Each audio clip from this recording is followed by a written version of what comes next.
Mon Seigneur et mon Dieu, je crois fermement que tu es ici, que tu me vois et que tu m'entends. Je t'adore avec profonde révérence. Je te demande le pardon de mes péchés et la grâce de faire avec profit ce moment de prière.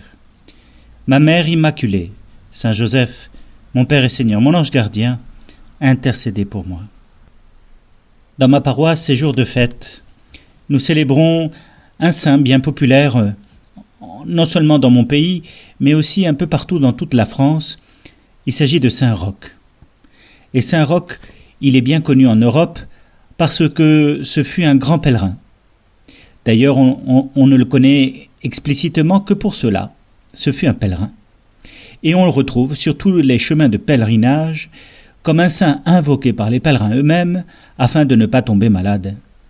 Quel malheur en effet que loin de son pays on puisse tomber malade. Quel lien Saint Roch peut-il avoir avec l'Évangile? Eh bien, aujourd'hui, alors que l'Église tout entière nous fait résonner dans les oreilles le grand commandement de Dieu de l'aimer par-dessus tout et notre prochain comme nous-mêmes, eh bien, Saint Roch fut une icône, un homme qui a vécu pleinement ces deux réalités.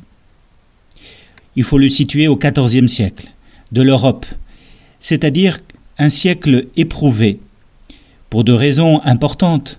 D'abord, parce que Rome n'était plus Rome. Le pape habitait Avignon. Le pape s'était déplacé, pour des raisons obscures de politique, jusqu'à Avignon. Il avait été accueilli par le roi de France, qui lui avait donné tout octroi, tout pouvoir sur Avignon, et il habitait Avignon.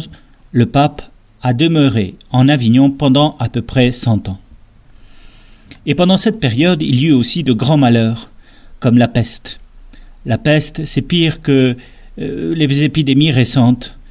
Il suffisait d'être à proximité quasiment pour l'attraper. Et elle provoquait inéluctablement, ou bien souvent en tout cas, la mort. Il faut dire que près de la moitié de la population d'Europe mourut à cause de la peste au XIVe siècle. C'est dire le contexte dans lequel un petit Roch naît suite à de nombreuses prières de ses parents. Les parents souhaitaient un enfant, prières nombreuses, il naquit parce que Dieu écoute nos prières. Il naquit en plus avec un signe particulier qui le rendra reconnaissable tout au long de sa vie. Il avait une tache de sang au niveau de la poitrine en forme de croix. Et tout le monde s'accordait à dire que c'était un signe d'élection de la part de Dieu. Son père n'était pas peu connu. Il naquit à Montpellier et son père était, ou plutôt il en devint, le consul, c'est-à-dire, on va dire, le seigneur de la ville, celui qui gère les choses, le maire actuel.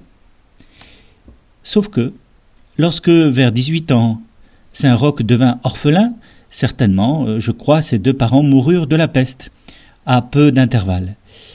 Saint Roch, lui, avait reçu la meilleure des éducations et en partie une éducation de médecine, puisque la faculté de médecine de Montpellier était déjà bien réputée.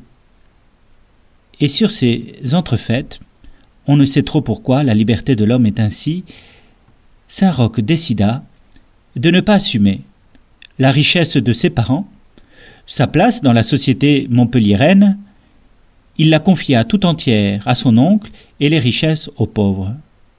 Et lui-même, du jour au lendemain, suivant la parole de Jésus, nul n'aura quitté père, mère, enfant, père, terre et richesse, qui ne reçoivent le centuple sur cette terre avec des persécutions et le royaume des cieux. Mais c'était aussi pour vivre la pauvreté avec le Christ.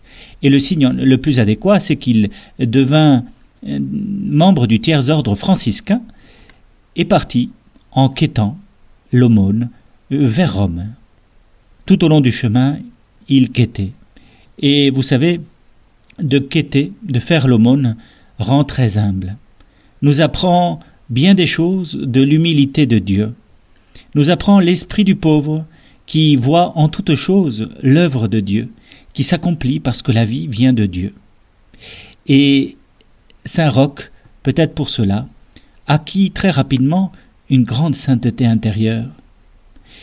Lorsqu'il arriva dans une contrée près de Rome qui était touchée par la peste, il commença à soigner les gens, l'amour du prochain, voyez-vous. Et en soignant les personnes, certaines en guérirent.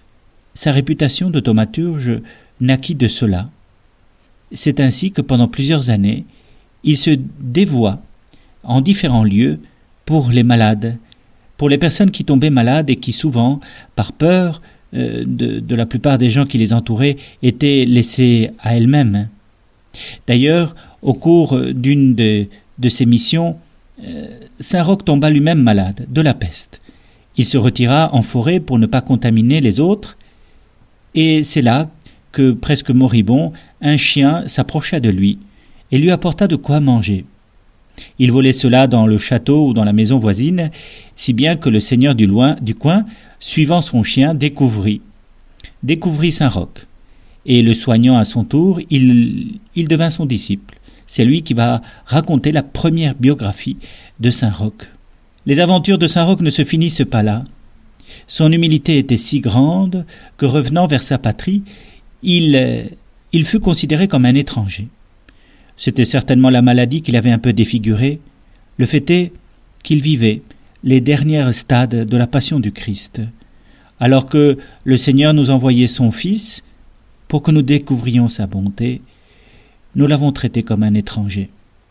Et Saint Roch fut traité comme un étranger, alors même que le maire, le consul de Milan, était un membre apparenté de sa famille. Il aurait pu d'ailleurs le reconnaître à sa tache de sang. Rien n'y fit. Il fut mis en prison comme un étranger.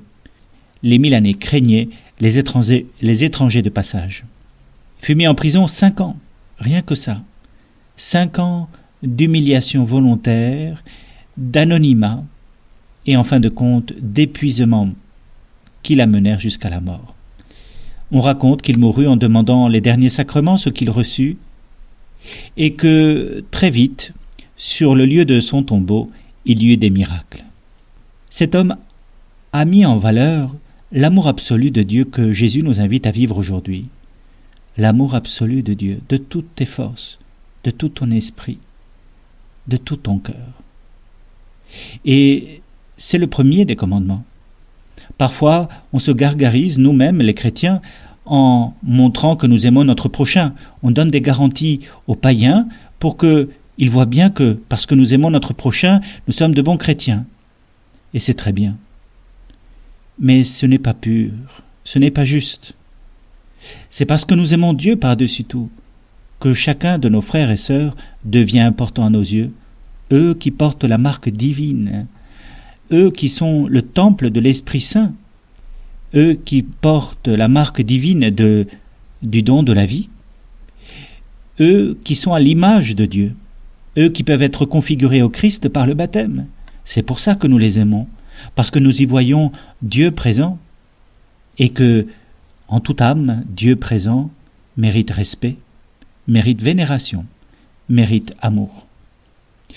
C'est parce que nous aimons Dieu de tout notre cœur que nous le trouvons en toutes choses et que nous pouvons l'aimer à notre tour. Demandons au Seigneur cette grâce aujourd'hui, que peut-être par l'intercession de Saint Roch ou du saint que nous aimons, nous puissions mettre en œuvre cet amour pour Dieu en toutes choses. Dieu premier servi, disait Jeanne d'Arc. Eh bien oui, Dieu premier servi.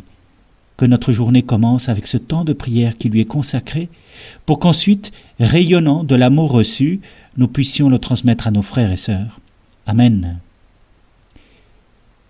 Mon Seigneur et mon Dieu, je te remercie pour tous les actes d'amour, les inspirations et les bonnes résolutions que tu m'as données pendant ce temps de prière.